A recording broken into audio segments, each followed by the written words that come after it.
আজকাল দেখা যায় যুবক ছেলেরা ওলামাদের থেকে এলেম না নিয়ে শুধু অনুবাদ করা বই পড়ে, অন্য ধর্মের বই দ্বারা ইসলামের দাওয়াত দিচ্ছে সোশ্যাল মিডিয়ার মাধ্যমে।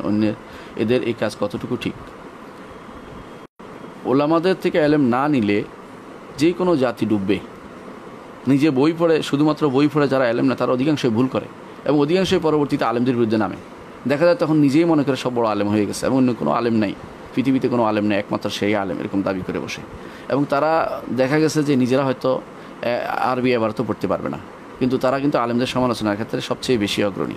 তারা প্রয়োজনে আলেমদের সমালোচনার জন্য ভিডিও কনফারেন্স করে বলবে এবং কখনো কখনো ভিডিও দিয়ে বসবে আলেমদের সমালোচনা। নিজে অর্থ পড়তেই পারে না, তখন তারা বোঝা উচিত আলেমদের পিছনে লাগা উচিত নয়, আলেমদের পিছনে লাগা উচিত নয়। আলেমদের তাকে শিখতে হবে, তাকে আলেমরা সবাই সব জানতে হবে জরুরি না। যার কাছ থেকে যতটুকু শিখায় ততটুকু শিখবে, যার কাছ থেকে যেটা শেখার মতো নাই তার থেকে শিখবে না। কিন্তু তাই বলে তার সমালোচনা করা যাবে না যে ওনার কাছে নাই বলে তার সমালোচনা করে না। যেটা শিখছি একটু কম কি, একজন মানুষ সব দিকে পারফেক্ট হয় না।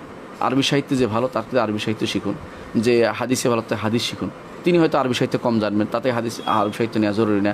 আশ্চর্য হবেন সুবহানাল্লাহ, তাবেঈদের মধ্যে এমন এমন তাবেঈ ছিলেন, ইকরামা বা যে সমস্ত তাবেঈরা আজ দুনিয়া প্রসিদ্ধ, তারা কিন্তু আরবিতে ভুল করতেন, আরবি ভাষাতে ভুল করতেন। লাকানা ছিল তাদের মধ্যে, উচ্চারণে ভুল ছিল তাদের, নাফে এদের উচ্চারণে ভুল ছিল, কিন্তু তারা কিন্তু দুনিয়া বিখ্যাত মুহাদ্দিস ছিলেন। কেন? উচ্চারণের সাথে সম্পৃক্ততা নেই, তার এলেমটা দেখতে হবে তার কী জিনিস। হয়তো তার মুখের ভাষার মধ্যে সামান্য কিছু সমস্যা আছে, অথবা তিনি আরবি ভাষাতে এত বেশি পণ্ডিত না, সিবইয়ের মতো হয়ে যান নাই, কিন্তু তিনি তো, অথবা খালিল ইবনে আহমদ আল ফারাহিদির মতো হন নাই, কিন্তু তিনি তো আরবি বুঝেন, অর্থটা বুঝেন, বলতে পারছেন। তো একজন আলেম থেকে আপনি যতটুকু পারেন নেবেন, যেটুকু আপনি নেওয়ার মতো নয় সেটাকে তাকে ছেড়ে দেবেন, অন্য আলেম থেকে নেবেন সেটা। কিন্তু তাই বলে এই আলেমের যেটা পারে না বলে সমালোচনা শুরু করে দিবেন, এটা কিন্তু ঠিক নয়। অনেকে দেখা যায় এটাই করে থাকে।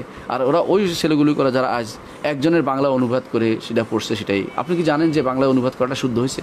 আপনি এটা জানার তো জ্ঞান নেই আপনার। তাহলে আপনি কিন্তু একদিক থেকে আপনি নিজে চলার জন্য যতটুকু চেষ্টা করছেন, এটার জন্য অবশ্যই আপনি মাশকুর, আপনি কৃতজ্ঞতা পাওয়ার যোগ্য, আপনি শুকরিয়া পাওয়ার যোগ্য যে আপনি এটা কাজ করছেন, শিখছেন। কিন্তু এর মাধ্যমে অন্যদেরকে হেয় করার চিন্তা ভাবনা আপনার যেন না থাকে। সাধারণত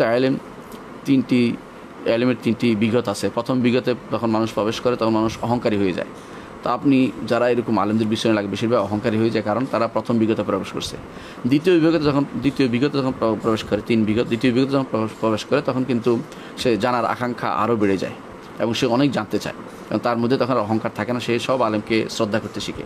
আর তৃতীয় বিগতে যখন ঢুকে তখন সে দেখে যে আসলে আমি এখন শিখা হয় নাই, আমার জ্ঞান কত কম, আমি সমস্ত মানুষকে শ্রদ্ধা করি, আলেম হইতে শুরু করে সাধারণ মানুষ যারাই আছে তাদেরকে আমি শ্রদ্ধা করে সম্মান করে কথা বলি।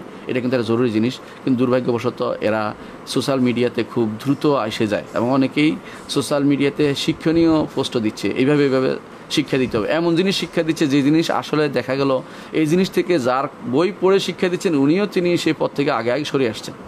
আমি একজনকে দেখলাম, তিনি শিক্ষা দিচ্ছেন কিভাবে আঙ্গুল নেড়ে সালাত আদায় করতে হবে, আঙ্গুল নাড়তে হবে কী করে।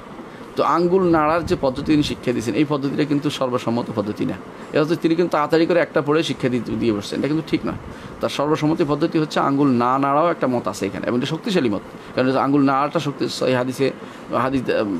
হাদিসটি দুর্বল অনেকে বলেছেন, মুনকার বলেছেন অনেকে। তাহলে দেখা গেছে যে তিনি কিন্তু বাংলা পড়ে কিন্তু এখন ফতোয়া দিয়ে বসছেন। আবার দেখা গেছে অনেকেই ইমাম বুখারী রহমতুল্লাহ একটা হাদিস পড়েই ফতোয়া দিচ্ছেন, অথচ ইমাম বুখারী রহমতুল্লাহ আলাইহি হাদিসে কী অর্থে বলেছেন সেটার যে তার যে ব্যাকগ্রাউন্ডটা তিনি পড়েন নাই। সেখানে বা তারা যেমন আবওয়াব আছে, সেখানে অনেক সময় দেখা যায় যে ইমাম বুখারী এই কথাটাকে অন্যরা নেননি, তো ওনারা বলছেন এটা মুফরাদাত ইমাম বুখারী একটি মত, ওনারা কিন্তু এই মতটি নেননি, আপনি সেটাকেই নিচ্ছেন। অনেক সময় দেখা যায় ইমাম নাসাইর একটি মতকে আপনি নিচ্ছেন, হয়তো ইমাম নাসাই সেই মতটি তার একক মত, অন্যরা সেটা নেননি। তাহলে আপনি এই একটি মত নিয়ে অন্যদের উপর চাপিয়ে দিতে পারেন না। হ্যাঁ, আপনি যদি আমল করতে চান আপনি আমল করলেন, যে আমি এটা পড়ছি আমি আমল করলাম, কিন্তু যখন অন্যদের কাছে বলবেন তখন আপনার উচিত হবে এই বিষয়ে ভালো করে জেনে তারপর কাজ করা। অনেক সময় একটি মত পেয়ে অনেকে অন্য মতকে এত খাটো করে তোলে যে তার সলাতই হয় না, তার অমুকই হয়, তার অজু হচ্ছে না, এইভাবে বলা তো ঠিক নয়। বলতে হবে আপনাকে সর্বোচ্চ। আর আমরা সবসময় সারা জীবন বলেছে আমার কাছে প্রাধান্যপ্রাপ্ত মত, এটা বলতে পারে আমার কাছে প্রাধান্যপ্রাপ্ত মত, অন্যটা হবে না এমন কথা জোর করে বলা, এটা শুধুমাত্র আকিদের ক্ষেত্রে আসে, এটা কোনো ফেকার ক্ষেত্রে এটা আসে না। ফিকহি মাসালার ক্ষেত্রে এই জাতীয় কাজগুলো যারা করে তারা অবশ্যই ভুলের মধ্যে আসে বলে আমি মনে করি, কারণ এরা বাড়াবাড়িতে লিপ্ত রয়েছে। এখানে এসে আপনাকে অন্যের মতের ব্যাপারে দেখতে হবে তার পক্ষে আসলে দলিল আছে কিনা। হাইড করার কোনো দরকার নেই, অন্যের মতকে আপনি চুপে রাখার দরকার নেই, তার মতকে নিয়ে আসুন, আলোচনা করুন।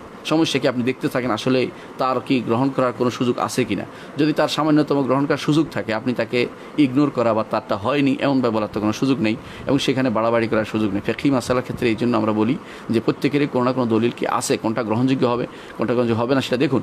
এমন অনেক মাসালা আছে যেগুলোতে আছে, যেগুলোতে তারা এমন কাজগুলি করে যেগুলো আসলেই মুতাকাদ্দিমিনরা বলেন এবং কিতাবও পাওয়া যায় না এবং সহিও নয়, সেগুলিকে আপনি বিদআত বলবেন। কিন্তু যেগুলোর মধ্যে নস আছে সাহাবায়ে কেরাম থেকে, সেগুলোকে বিদআত বলতে পারেন না। সেগুলি বলবেন যে আমার কাছে শ্রেষ্ঠ মত হচ্ছে এটা, ওইটা দুর্বল মত, এটা বলতে পারেন আপনার কাছে, আপনি বলতে পারেন। কিন্তু এটার কারণে আরেকজনকে তার সালাত হয় না, তার হয় না, এইভাবে কথাবার্তা বলা আসলে উচিত নয়। এই বিষয়টি আমাদের বোঝা উচিত।